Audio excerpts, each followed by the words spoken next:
नमस्कार। आज की इस वीडियो में हम भारत के परिवहन तंत्र से संबंधित वायु परिवहन का अध्ययन करेंगे। वायु परिवहन सर्वाधिक तीव्र गति वाला परंतु सबसे महंगा परिवहन का साधन है। धरातल एवं जलवायु में अत्यधिक विविधता वाले भारत जैसे विशाल देश के लिए वायु परिवहन अत्यंत महत्वपूर्ण साधन है। अगर हम भारत के नॉर्थ भाग की बात करें, उत्तरी भाग की, तो वहाँ का तो धरातल ऐसा है कि वहाँ पर कभी जलवायु के कारण, मौसम के कारण वहाँ पर लैंडस्लाइडिंग होने लगती है, तो कभी वहाँ पर बर्फ़ के कारण रास्ते बंद हो जाते हैं। तो ऐसे में सड़क परिवहन की तुलना में वहाँ पर जो वायु परिवहन है वह अत्यधिक उपयुक्त रहता है। भारत में औद्योगिक एवं वाणिज्य केंद्र एक दूसरे से बहुत दूर दूर स्थित हैं। देश के आंतरिक एवं विदेशी परिवहन में वायु परिवहन का महत्वपूर्ण योगदान है। देश के भीतर एयर इंडिया और इंडियन एयरलाइंस कॉरपोरेशन द्वारा वायु परिवहन का प्रबंधन किया जाता है। वर्तमान में निजी कंपनियां भी वायु सेवाएं प्रदान कर रही हैं। AAI नागरिक एविएशन मंत्रालय के तहत PSU है, जो पूरे देश में हवाई अड्डों के बुनियादी ढांचे का विकास और प्रबंधन करता है। 1995 में तत्कालीन दो प्राधिकरण, राष्ट्रीय हवाई अड्डा प्राधिकरण और अंतर्राष्ट्रीय हवाई अड्डा प्राधिकरण के विलय के साथ AAI अस्तित्व में आया था। AAI देश में स्थल और वायु पर नागरिक उड्डयन अवसंरचना के निर्माण, उन्नयन, रखरखाव और प्रबंधन की जिम्मेदारी रखता है। AAI 125 हवाई अड्डों का प्रबंधन करता है, जिसमें 18 अंतर्राष्ट्रीय हवाई अड्डे, 7 कस्टम एयरपोर्ट, 78 घरेलू हवाई अड्डे और डिफेंस एयरफील्ड के 26 सिविल एनक्लेव्स शामिल हैं। AAI एयर स्पेस के 2.8 मिलियन वर्ग नॉटिकल मील पर एयर नेविगेशन सेवाएं प्रदान करता है। पिछले दशक में नागरिक उड्डयन क्षेत्र का अभूतपूर्व गति से विकास हुआ है। भारत दुनिया की 9वें स्थान पर बड़े नागरिक उड्डयन बाजार के रूप में उभरा है।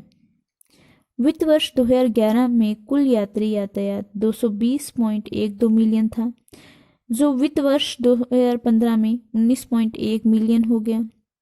भारत सरकार ने निजी भागीदारी के लिए विमान उड्डयन क्षेत्र को खोला है और PPP मॉडल के तहत बड़े शहरों में 6 हवाई अड्डों का विकास किया जा रहा है। भारतीय विमानपत्तन प्राधिकरण AAI का लक्ष्य है कि 2020 तक देश भर में लगभग 250 हवाई अड्डों का संचालन किया जा सके।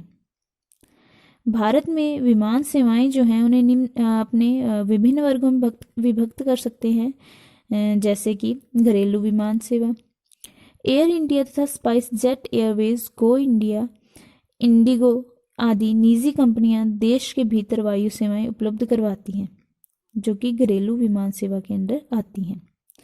Pawan Hans helicopter limited PHHL।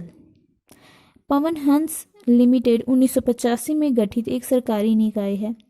इसका मुख्य उद्देश्य अपतटीय अन्वेषण पेट्रोलियम क्षेत्र को हेलीकॉप्टर सहायता सेवाएं प्रदान करना, पहाड़ी और दुर्गम क्षेत्रों में यात्रा और पर्यटन को बढ़ावा देने के लिए चार्टर उड़ानें उपलब्ध कराना है।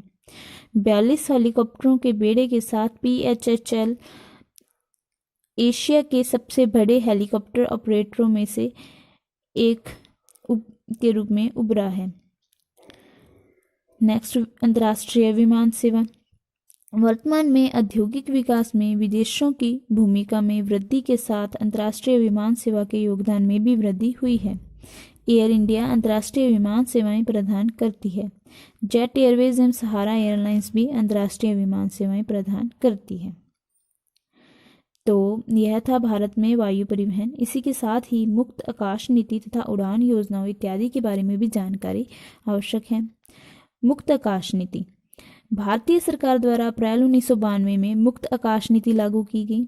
इस नीति का उद्देश्य भारतीय निर्यातकों की सहायता करना तथा निर्यात को प्रतिस्पर्धी बनाना है। इस नीति के तहत विदेशी एयरलाइंस या निर्यातकों का संगठन कोई भी मालवाहक वायुयान भारत में ला सकते हैं। उड़ान योजना। उड़ान क्षेत्रीय उड्डयन बाजार को विकसित करने के लिए एक नवाचारी योजना है। इस योजना का उद्देश्य उड़े देश का आम नागरिक है। उड़ान योजना 200 किलोमीटर से 800 किलोमीटर के मध्य उड़ानों पर लागू होगा, जबकि पहाड़ी, सुदूरवर्ती, द्वीपीय तथा सुरक्षा की दृष्टि से संवेदनशील क्षेत्रों के लिए कोई निम्न सीमा नियत नहीं की गई है। इस योजना में एक न्यूनतम संख्या में उड़ान सीटों को आरक्षित करना है, अर्थात रियायती दरों पर सीटें उपलब्ध कराई जाएंगी। साथ ही यह कम दूरी की उड़ानों के किराए पर भी एक अधिकतम सीमा नियत करती है। संतुलित क्षेत्रीय विकास के लिए इस योजना के तहत आवंटन देश में 5 भौगोलिक क्षेत्रों में समान रूप से विभाजित किया जाएगा। वे क्षेत्र हैं उत्तर, पश्चिम, दक्षिण, पूर्व तथा उत्तर पूर्व। उड़ान योजना का संचालन जिन हवाई अड्डों से शुरू किया जाएगा, उनका चयन राज्य सरकार के साथ विचार विमर्श करके उनकी रियायतों की पुष्टि के बाद ही किया जाएगा।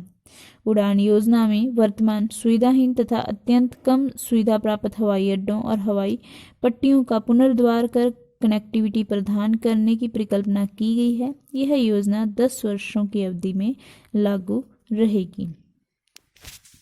धन्यवाद।